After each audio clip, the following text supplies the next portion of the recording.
నమస్తే. ఇన్నాళ్ళు నన్ను సపోర్ట్ చేస్తూ, ఎంకరేజ్ చేస్తూ మీ ప్రేమని నాకు అందిస్తున్న ప్రతి ఒక్కరికి కృతజ్ఞతలు. అలాగే ఈ వీడియో కూడా ఖచ్చితంగా మీకు ఉపయోగపడుతుంది. లైక్, షేర్ అండ్ సబ్స్క్రైబ్ చేసి మీ సపోర్ట్‌ని నాకు అందించండి. అలాగే ఈ వీడియో పట్ల మీకున్న అభిప్రాయాన్ని కామెంట్ సెక్షన్‌లో కామెంట్ చేసి తెలియజేయండి. ఇప్పుడు వీడియోని చూద్దాం.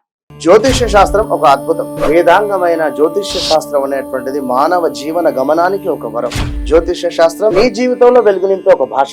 ఆ భాష నీకు అర్థమైతే ప్రకృతి నీతో మాట్లాడుతుంది. అస్ట్రాలజీ నేర్చుకోవాలి అనుకునే వారికి అద్భుత అవకాశం. మురళీధర శర్మ గారి అస్ట్రాలజీ క్లాసెస్ అతి త్వరలో మొదలు కాబోతున్నాయి. 100% జాబ్ గ్యారంటీ. వివరాల కొరకు సంప్రదించండి. నమస్తే, వెల్కమ్ టు అవర్ ఛానల్. నేను పద్మిని. ప్రస్తుతంతో పాటు ప్రముఖ ఆధ్యాత్మికవేత్త, ఆస్ట్రోన్యూమరాలజిస్ట్, వేదిక్ వాస్తు స్పెషలిస్ట్, శ్రీ విద్య మరియు హనుమత్ ఉపాసకులు బ్రహ్మశ్రీ డాక్టర్ సిస్లా జయశంకర్ గారు మనతో పాటు ఉన్నారు. మాట్లాడదాం. సార్ నమస్తే. సార్ సార్ సెప్టెంబర్ మాసం మొదలు కాబోతోంది. అయితే సెప్టెంబర్ మాసానికి సంబంధించిన రాశి ఫలితాలు ఒక్కసారి మీ ద్వారా తెలుసుకోవాలనుకుంటున్నాను సార్. ఎట్లా ఉంది గ్రహస్థితి, ఎలా ఉంది, ద్వాదశ రాశులకి కూడా ఈ సెప్టెంబర్ మాసం ఎలాంటి ఫలితాలను ఇస్తోంది ఒకసారి మీ ద్వారా? తప్పకుండా చెప్పుకుందాం అమ్మా.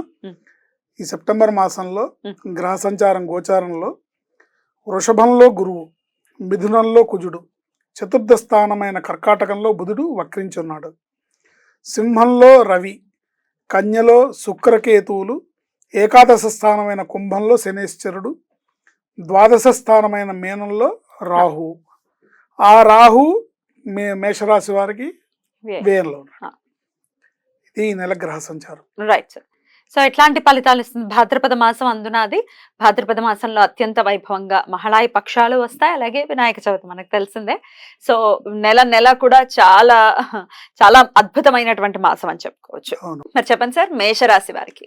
మేషరాశి వాళ్ళకి అశ్విని 4 పాదాలు, భరణి 4 పాదాలు, కృత్తిక 1వ పాదం వారు ఈ మేషరాశి కింద వస్తారు. అందరికీ తెలుసు, అయినా మళ్ళీ మనం ప్రతిసారి చెప్పుకుంటాం, ఓసారి గుర్తు చేస్తాం. ఈ మేషరాశి వాళ్ళకి ఈ నెలలో 4 గ్రహాలు యోగిస్తున్నాయి. నవమ వ్యయాధిపతి అయిన గురువు ద్వితీయంలో వృషభంలో ఉన్నాడు. రాస్యాధిపతి కుజుడు తృతీయంలోను, పంచమాధిపతి అయిన రవి స్వస్థానంలోనూ ఉండటం, అలాగే ఏకాదశంలో శని భగవానుడు వక్రించి ఉండటం వలన వీరికి యోగిస్తుంది. ఈ సెప్టెంబర్ మాసం అంతా కూడా ఈ రాశి స్త్రీ పురుషులకు అందరికీ కూడా బాగుంటుంది అని చెప్పొచ్చు. ఈ నెలలో ఈ రాశి వారికి అధికారాభివృద్ధి, సర్వ సుఖ సౌఖ్యాలు, సంతాన సుఖం, కార్యసాధనయందు సఫలీకృత, కీర్తి, లాభము, ఆరోగ్య విషయాల్లో అనుకూలంగా ఉంటుంది. వృత్తి వ్యాపారుల రీత్యా అభివృద్ధి గోచరిస్తుంది. ఇతరుల విషయాల్లో కానీ అనవసరమైన విషయాల్లో కానీ జోక్యం చేసుకోకుండా ఉండటం వీరికి అన్ని రకాలుగా శ్రేయస్సునిస్తుంది. అనవసరమైన విషయాల్లో జోక్యం, అనవసరమైన బాధ్యత మీద వేసుకోవడం వల్ల ఖర్చులు అధికంగా పెరిగే అవకాశం ఉంటుంది. అంటే లేనిపోని నెత్తినేసుకొని నేను చేసేస్తాగా అని అంటాం. ఇలాంటివి చేయకుండా ఉండటే జాగ్రత్త మంచిది. లేదా ఆ ఖర్చులకు ప్రిపేర్ అయి ఉండండి. అయ్యో అనవసరంగా మీద పడింది అని బాధపడదు. జరుగుతుంటాయి ఇలాంటివి. అధికమైన కఠోర శ్రమకి తగిన గుర్తింపు నెమ్మదిగా లభిస్తుంది. కష్టపడి పనిచేస్తారు, దానికి గుర్తింపు అనేది కొంచెం నెమ్మదిగా లభిస్తుంది. దైవభక్తి పెరుగుతుంది వీళ్ళకి. దైవ సంబంధ కార్యక్రమాల్లో పాల్గొనుట, తీర్థయాత్రలు, పుణ్యక్షేత్ర దర్శనాలు జరుగుతాయి. సంతానం వలన సౌఖ్యము, ఆనందము లభించును. శత్రువుల వలన ఇతపూర్వం ఉన్న బాధలు, శత్రువుల వలన ఇతపూర్వం ఉన్న కష్టాలు ఈ నెలలో తొలగిపోయే అవకాశం ఉంటుంది. స్వయం వృత్తుల వారు సోమర్తనాన్ని వీడి ముఖ్యమైన కార్యక్రమాల్లో శ్రద్ధ పెడితే అన్ని కార్యక్రమాల్లోనూ విజయం లభిస్తుంది. ఇప్పుడు సొంతంగా చేసుకునే వృత్తి, ఇప్పుడు సెల్ఫ్ ఎంప్లాయ్మెంట్, వాళ్ళు బద్దకిస్తే వ్యాపారాల్లో నష్టం వచ్చే అవకాశం ఉంటుంది. ఎందుకంటే అడిగేవాళ్ళు లేడనుకోండి, అడిగేవాళ్ళు లేకపోతే ఇంట్లో పడుకోవాలనిపిస్తుంది. ఈ పూట వర్షం వస్తుంది, ఏ ఒక సాకులు. ఇలా బద్దకించకుండా ఉంటే బాగుంటుంది. బద్దకిస్తే నష్టపోయే సూచనలు. ముఖ్యమైన కార్యక్రమాల్లో శ్రద్ధ పెడితే అన్ని కార్యక్రమాల్లో విజయం లభిస్తుంది. ఆరోగ్యం, దేహ సౌందర్యం ఇముడుతుంది. ఉమ్. అడుగేస్తే అన్నిటా విజయం లభిస్తుంది.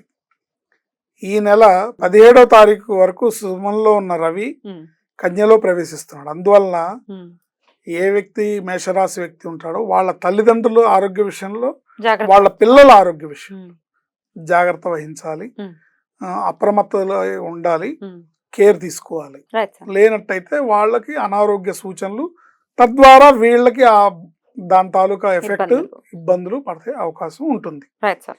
సో అందుకని వీళ్ళు సుబ్రహ్మణ్యేశ్వర స్వామి ఆరాధన, అభిషేకం, అన్నదానం, ఆర్థికంగా సహకరించకపోతే ఉన్నంతలో గోసేవ, గోకి గ్రాసము, దానాగా తినిపించడం వలన మేలు కలుగుతుంది. Right sir. సో ఈ నెలలో వీళ్ళు చేయకూడని పనులు. Right sir. అయితే ఇవి జాగ్రత్తలు తీసుకోవాల్సిన అంశాలు చెప్పారు, ఎలా మంచి ఏం జరగబోతోందని కూడా చెప్పారు. అయితే చెయ్యకూడని పనులు కూడా ఒకసారి చెప్పండి సార్. డూస్ అండ్ డోంట్స్ కూడా తెలుసుకుంటే. చేయకూడని పనులు కూడా మనం ప్రస్తావించుకున్నాం, అయినప్పటికీ మరొకసారి చెప్పుకుందాం. తొందరపాటుతనంతో లేనిపోని విషయాల్లో, అనవసరమైన విషయాల్లో తలదూర్చకూడదు. ఇతరుల విషయాల్లో అసలు నీకు సంబంధించిన విషయాల్లో అసలు జోక్యం చేసుకోకూడదు. లేనిపోని బాధ్యతలు ఏమంటారు, ఆర్భాటానికి పోయి, అంటే ఏదో డాంబికానికి పోయి, మీకెందుకు నేను చూసేస్తాను కదా, మీకెందుకు నేను చేసేస్తాను కదా అనే విషయాలను నెత్తిన వేసుకుంటే నష్టపోయే అవకాశం ఉంటుంది. ఆ విషయంలో జాగ్రత్త వహించాలి. Right sir. ఇక చేయకూడని విషయాలు ఇవే డెఫినెట్ గా. ఇక పరిహారాల విషయం కూడా చెప్పండి సార్. ఏ దేవతారాధన ఖచ్చితంగా చేసుకుంటూ ఈ నెలలు కూడా పీస్ఫుల్ గా వెళ్ళాలి. మేషరాశి అంటే ఒక ఇంత దూకుడు స్వభావం ఉంటుంది వాళ్ళకి. సో జాగ్రత్తగా ఉండాల్సిన పరిస్థితి ఉంది కాబట్టి ఎట్లాంటి ఆరాధన చేసుకోవాలి? వీళ్ళు ప్రతి ఆదివారం నాడు సుబ్రహ్మణ్య స్వామిని దర్శించి సం సుబ్రహ్మణ్యేశ్వరాయ నమః లేదా సం సుబ్రహ్మణ్యాయ నమః అనే ఈ మంత్రాన్ని, సం సుబ్రహ్మణ్యాయ నమః అనే మంత్రాన్ని జపిస్తూ స్వామి ప్రదక్షిణలు, స్వామికి పూజ, స్వామి ఆలయంలో స్వామి దర్శనం చేసుకోవడం ప్రతి ఆదివారం ఉత్తమం. ఈ మంత్రాన్ని ప్రతిరోజు కూడా జపించుకోవచ్చు.